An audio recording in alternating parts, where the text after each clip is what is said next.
Lucy Stephen was a little girl of 6 but much more mature and intellectual for her age. Her parents, Edward and Anna, raised her to be kind to everyone in need, and she always was. For instance, every day, little Lucy would leave a bit of her lunch for Tommy, the miserable puppy who was quite friendly with her school's security guard and had grown to like her ever since she provided him food.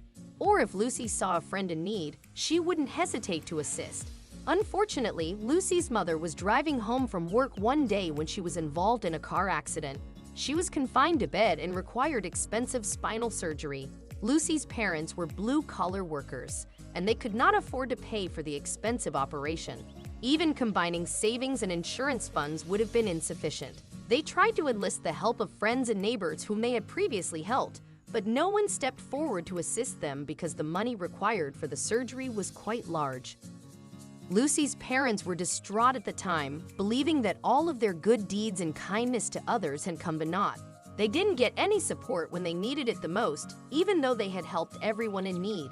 They had given up hope that anyone would assist them and were unsure what to do next until something unexpected happened one day. Lucy and her friends, Rebecca and Ava, were walking down the street to a pastry shop when they noticed a homeless man attempting to climb the steps to a park in their neighborhood. Lucy came to a halt and looked at the man. "Oh no," she sighed. "He looks like he needs help." "Lucy." Rebecca turned around when she saw Lucy wasn't following them. "What happened?" "He needs our help," Lucy replied as she pointed to the homeless man. "He can't climb the stairs." "But he's so dirty," Ava complained. "Mommy thinks that homeless people are filthy. We shouldn't get close to them."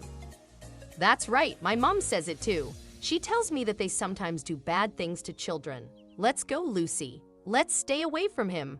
But Lucy couldn't take her gaze away from the man who barely had the energy to do anything. He descended one step and sank on it heavily. He was exhaling heavily too, and his hands were trembling. Lucy could see him in pain. "I have to help him. He'd never hurt us. Mommy says it's a nice thing to help someone in need." And with that, she ran over to the man. Rebecca and Ava exchanged glances, and though they didn't want to aid the man, they followed Lucy. However, as they got closer to the man, Ava grabbed Lucy's hand. "Lucy," she said, holding her nose. "He is so smelly. Please, let's go back." "Yes, Lucy. He looks scary." Rebecca chimed in. "Girls." Lucy frowned. "That's mean. He is just a homeless man. I'm helping him." "But..." The man lifted his head and stared at the girls before Ava could say anything. "Please," he begged, his voice deep and moaning. "I am not a bad person. I just require help. Can you help me climb the stairs?" The man's deep voice startled Ava and Rebecca. "Sorry, but we have to go," Rebecca said as she and Ava took a step back. Eventually, they ran away. Lucy shook her head and approached the man. "I'm sorry for what my friends said. They are not bad. They are just mean sometimes. Let me help you," she added with a smile, grabbing the man's rough, dust-covered hands. With tears in his eyes, the man smiled at her. "Thank you so much, dear. You are extremely thoughtful. May God bless you. My mommy and daddy always say we should be nice to everyone," she said cheerfully. "But your hands," she said worriedly, "they're shaking. Are you okay?" "I haven't eaten in days, sweetheart," he replied with a sigh. "I just needed to rest, so I walked to the park." Lucy paused. "If you wait for me here, I can get you some food from my home. But first, I'll bring you to the park, okay?" "Oh, thank you, thank you," the man cried happily. Lucy rushed home after assisting the man to a park bench. Her mother was in her room, and her father was at work. She quickly put some bread, milk, and biscuits in a bag and returned to the park to offer them to the man before her mother saw her. However, when she arrived at the park, she saw the man was unconscious and on the ground. "Mister," she said worriedly, "please wake up." "Oh no, he's sick. What do I do?" she wondered. Suddenly, Lucy turned around and noticed a woman standing in the distance, talking on her phone. She hurried up to her and pulled her overcoat to get her attention. "Excuse me, could you kindly help me?" The woman turned to face her and grinned. "Sure. What do you need, honey?" "There's a man there. He needs help," she cried and quickly led the lady to the homeless man. The woman immediately dialed 911 as she saw the man on the ground. The ambulance arrived quickly, and the woman and Lucy accompanied him to the hospital. Shortly after, a doctor arrived to check on the man but turned pale when he saw the man's face. "Dad," the doctor said, shocked. "What happened to him? And where did you find him like this?" "We found him in a park," said the woman. "This girl found him. I just happened to be around and helped. She also insisted on coming here with him." "Please take him inside immediately," the doctor instructed the attendant, "and inform Dr. Stevens about the situation. Tell them the patient should be kept under close supervision."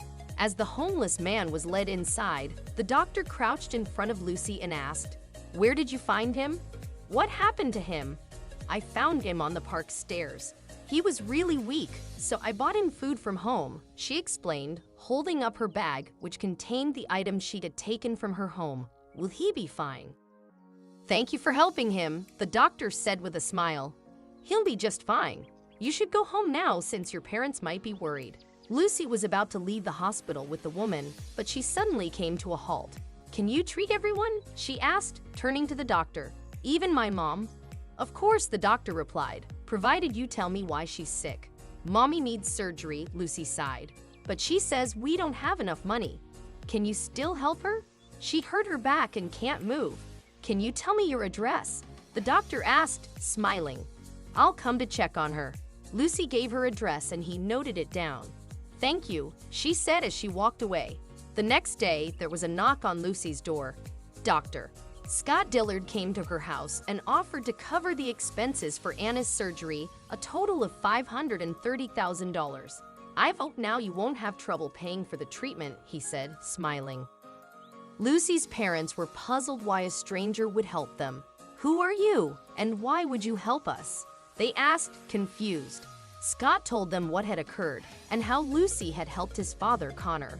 Scott confessed that he and Connor had a dispute a long time ago because Connor abandoned him and his mother after falling for another woman. Scott could never forgive his father, and they didn't speak for many years. When Connor's second wife died, her children kicked Connor out of the house, and he became homeless. Scott had no idea until he met his father at the hospital. "I don't know how to thank your daughter," he said. "You have raised her well. She's an incredible child."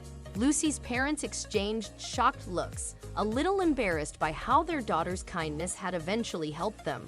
They had lost confidence in the good when no one helped them, but then their 6-year-old daughter rekindled their faith in kindness when help came to them all as a result of a good deed. They thanked Scott for being considerate enough to assist them. A week later, Anna's surgery was arranged, and it went without a hitch.